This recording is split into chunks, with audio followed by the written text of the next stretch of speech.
from South Carolina is recognized for 5 minutes. Thank you, Mr. Speaker. The issue in this case actually implicates the very existence of the House. The law is the reason we exist. We do not exist to pass ideas or to pass suggestions. We make law with the corresponding expectation that that law will be enforced, respected, and executed. And we do so because the law is the thread that holds the tapestry of this country together. It is the most unifying, equalizing force that we have. It makes the rich respect the poor.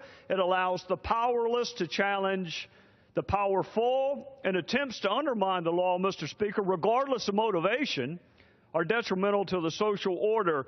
In 2014, President Obama declared unilaterally that almost 5 million unlawful immigrants would receive deferred action under some tortured definition of prosecutorial discretion. I can't help but note the word discretion means sometimes you say yes and sometimes you say no, but of course, the administration has never said no. The court found not a single time has the administration said no, so that's not prosecutorial discretion, Mr. Speaker. That's lawlessness. And you may like what the president did. I take it from some of the speakers that they do, and you may actually wish what the president did was actually law. You may wish, Mr. Speaker, you may wish that when Democrats controlled the House, the Senate, and the White House for 2 years, that they had lifted a finger to do a single solitary thing about what they're talking about this morning. You may wish that. You may wish that all these grandiose policies that we are talking about this morning on the other side, that they'd cared enough about to actually make law when they had a chance, but they did not. And they know now that one person doesn't make the law in a republic. You may want to live in a country where one person makes the law, but that would not be this country. You would have to look for another one. And the president knows this because more than 20 times, Mr. Speaker, he said he could not do the very thing that he eventually did. His power didn't change. The law didn't change. The politics is all that changed, and we should have seen this coming, Mr. Speaker. He warned us on this very floor. He warned us that he didn't need the people's house. He said he'd do it with or without Congress, and many of you cheered when he said that. Many of you cheered because you benefit from the non-enforcement of the law today. But tomorrow will be different. Tomorrow is coming, and tomorrow will be different. Tomorrow you will cry out for the enforcement of the law. Tomorrow you will want others to follow the law. We are here, Mr. Speaker, because this administration violated one law in its haste to allow others to violate yet another law. The administration lost, and then they appealed. So here we are before the Supreme Court.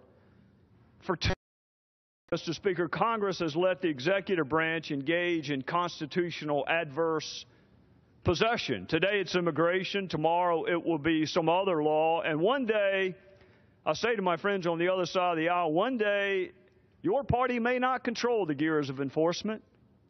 One day a Republican president might decide that he or she doesn't like a law and is going to ignore it and fail to enforce it.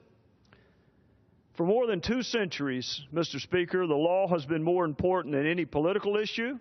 It's been more important than any election. It's been more important, frankly, than any one of us. It binds us together and it embodies the virtues that we cherish, like fairness and equality and justice and mercy. And we symbolize our devotion to the law with this blindfolded woman holding a set of scales and a sword. And that blindfold keeps her focus on the law. But I want you to understand this, Mr. Speaker. Once that blindfold slips off, it's gone forever. You can want to put it back on, but it is gone together because once you weaken the law, good luck putting it back together. So once you decide that some laws are worth enforcing and some are not, once you decide that some laws are worth following and others are not, you've weakened this thing we call the law, and you have weakened it forever. Let me just tell you this. I'll say this, Mr. Speaker. It doesn't take any courage to follow a law you like. That doesn't take any courage. Following a law you like? What takes courage, which makes us different, is we follow laws even that we don't like. And then we strive to change them legally. That is the power and the fragility of the law. But once it is abandoned, it is weakened in the eyes of those who expect to follow it. I'll say this, Mr. Speaker, in conclusion. In the oath of citizenship that we require new citizens to take, could I have 45 more seconds? 2 minutes. The gentleman is recognized for 2 minutes. Thank you, Mr. Speaker.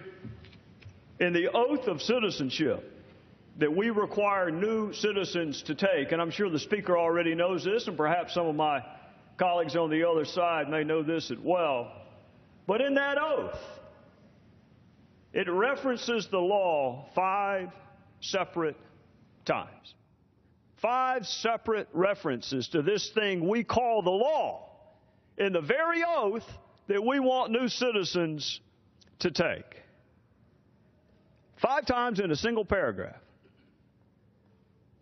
Mr. Speaker, good luck explaining why new citizens should follow the law when those in power do not have to. Good luck explaining the difference between anarchy and the wholesale failure to enforce a law simply because you do not like it. Good luck stopping the next president from ignoring a law that he or she does not like. If the president can pick and choose which laws he likes, then so can the rest of us. And you have undermined the very thing that binds us together. So be careful what you do today. Tomorrow is coming. With that, I would yield back. Gentlemen,